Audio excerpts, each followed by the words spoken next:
नहमदुहु व नुसल्ली अला रसूलिहिल करीम। हज़रत उमर इब्न ख़त्ताब रज़ी अल्लाह ताला अन्हु का दौर हुकूमत है। आप बहैसियत अमीरुल मुमिनीन सहाबा के दरमियान मौजूद हैं और आपके बहुत मशहूर ग़ुलाम हज़रत असलम रज़ी अल्लाह ताला अन्हु ये वाक़या बयान करते हैं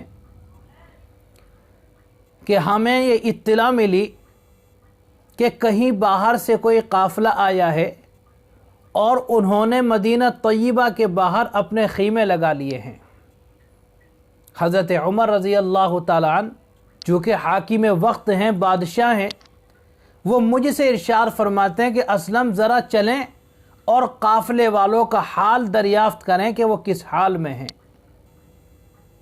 हम मदीना तय्यबा से बाहर जाते हैं तो क्या देखते हैं कि खातून है कि जो आग जला रही है और उसने चूल्हे के ऊपर हांडी रख रखी है, वो उसको हरकत दे रही है, हिला रही है, और उसके इर्द गिर्द दो छोटे छोटे बच्चे हैं जो तड़प रहे हैं, बिलक रहे हैं और फिर थोड़ी देर के बाद खामोश हो जाते हैं।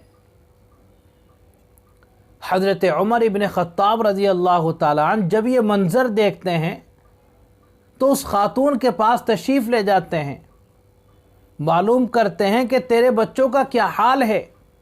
मैं देख रहा हूँ कि बिलक रहे हैं, तड़प रहे हैं और फिर थोड़ी देर के बाद खामोश हो जाते हैं, फिर रोने लगते हैं, फिर खामोश हो जाते हैं। तो वो खातून अर्ज़ करती हैं कि मैं क्या बताऊँ, मैं एक बेवा औरत हूँ, मेरे शौहर का इंतकाल हो चुका है और मेरे पास इतना भी खर्च नहीं है कि मैं अपने बच्चों के लिए खाने पीने का नज़्म इंतज़ाम कर सकूं, अपने बच्चों के लिए शिकम सेरी का इंतज़ाम कर सकूं। इसलिए मैंने कहीं से लकड़ियाँ जमा की और चूल्हे के ऊपर मैंने पानी की हांडी चढ़ा दी ताकि मैं अपने बच्चों को बहलाने में और फुसलाने में कामयाब हो जाऊं, ये सो जाएं और मेरी रात आसानी से गुजर जाए। हज़रत उमर इब्न ख़त्ताब रज़ी अल्लाह ताला अन्हु के सामने वो औरत अपनी रुदाद बयान करती है, अपने दर्द दिल बयान करती है। उमर फ़ारूक रज़ी अल्लाह ताला अन्हु फ़ौरन मदीना तय्यबा में वापस आते हैं, बैतुल माल में तशरीफ़ ले जाते हैं, आटे की बोरी लेते हैं, कुछ शहद लेते हैं, घी लेते हैं और अपने ग़ुलाम असलम से कहते हैं कि असलम इस बोरी को मेरी पीठ पर लाद दो। असलम जब हज़रत उमर इब्न ख़त्ताब रज़ी अल्लाह ताला अन्हु का ये फरमान सुनता है तो अर्ज़ करता है कि हज़रत मैं आपका खादिम हूँ, मैं आपका ग़ुलाम हूँ, मैं इस खिदमत के लिए तैयार हूँ, मैं आपको अपनी पीठ पर यह बोझ लादने नहीं दे सकता। हज़रत उमर इब्न ख़त्ताब रज़ी अल्लाह ताला अन्हु इरशाद फरमाते कि तू रोज़े महशर में, रोज़े क़यामत में मेरा बार बर्दाश्त नहीं कर सकता, मेरा बोझ नहीं उठा सकता। चुनांचे हज़रत उमर इब्न ख़त्ताब रज़ी अल्लाह ताला अन्हु उस बोरी को अपनी पीठ पर लादते हैं और मदीना तय्यबा से बाहर उस ख़ीमे में तशरीफ़ ले जाते हैं। उस औरत से कहते हैं कि ये बोरी है आटे की, ये कुछ घी है और कुछ शहद है, इन बच्चों के लिए खाने पीने का इंतज़ाम कर। वो खातून अर्ज़ करती है कि मैं बच्चों के लिए हलवा बनाती हूँ। हज़रत उमर रज़ी अल्लाह ताला अन्हु फरमाते हैं मैं आग जलाता हूँ, आग सुलगाता हूँ।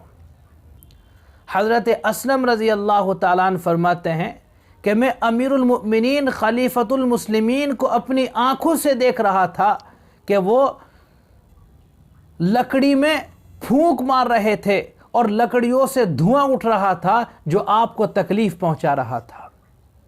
बहरहाल जब वो हलवा बनकर तैयार हो जाता है तो हज़रत असलम रज़ी अल्लाह ताला अन्हु फरमाते हैं कि मैं हज़रत उमर से कहता हूँ कि हज़रत चलें, इनकी वालिदाएँ अपने बच्चों के खाने पीने का इंतज़ाम कर लेगी।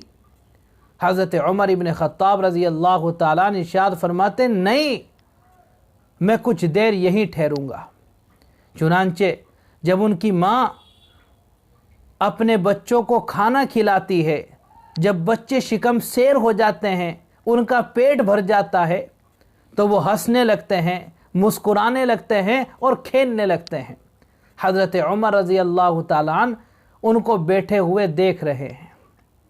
کچھ دیر کے بعد حضرت عمر رضی اللہ تعالیٰ عنہ اٹھ کر چلنے لگتے ہیں اور حضرت اسلم سے فرماتے ہیں کہ اسلم تم جانتے ہو کہ میں بچوں کو بیٹھا ہوا کیوں دیکھ رہا تھا؟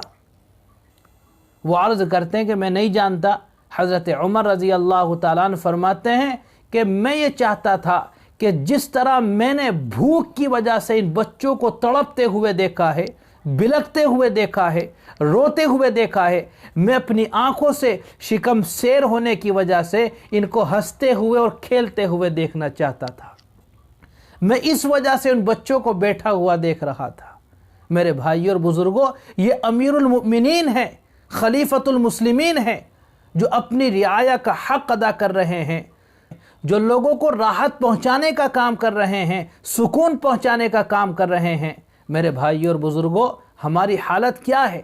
اگر ہم اپنے معاشرے پر نظر ڈالیں، اپنے ماحول کو دیکھیں، تو ہم دوسرے کو تکلیف پہنچانے کی تو کوشش کرتے ہیں، دوسرے کو نقصان پہنچانے کی تو کوشش کرتے ہیں، لیکن کسی کے دل کو خوش کرنے کی کوشش نہیں کرتے۔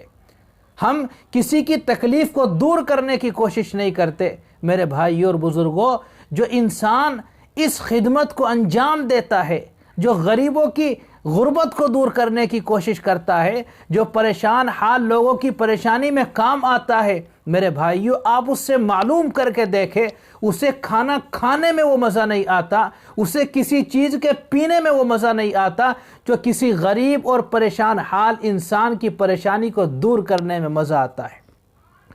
نبی کریم صلی اللہ تعالی علیہ وسلم ارشاد فرماتے ہیں، من فرج عن مسلم کربتاً فرج اللہ عنہ من کرب یوم القیامہ۔ اللہ کے رسول ارشاد فرماتے ہیں کہ جو انسان کسی مسلمان سے دنیاوی تکلیف کو دور کرتا ہے، اللہ تعالیٰ روز محشر میں، روز قیامت میں اس کی تکلیف کو دور فرمائیں گے۔ اس لیے میرے بھائیوں اور بزرگوں، آج سے ہم یہ عزم کریں، یہ ارادہ کریں کہ انشاءاللہ اپنے بھائیوں کی ضرورت کو پورا کرنے کی کوشش کریں گے، اپنے بھائیوں کے لیے تسلی کا سامان پیدا کرنے کی کوشش کریں گے اور کسی کا دل نہیں دکھائیں گے۔ اللہ تعالی ہم سب کو عمل کرنے کی توفیق عطا فرمائیں۔ وآخر دعوانا ان الحمد للہ رب العالمین۔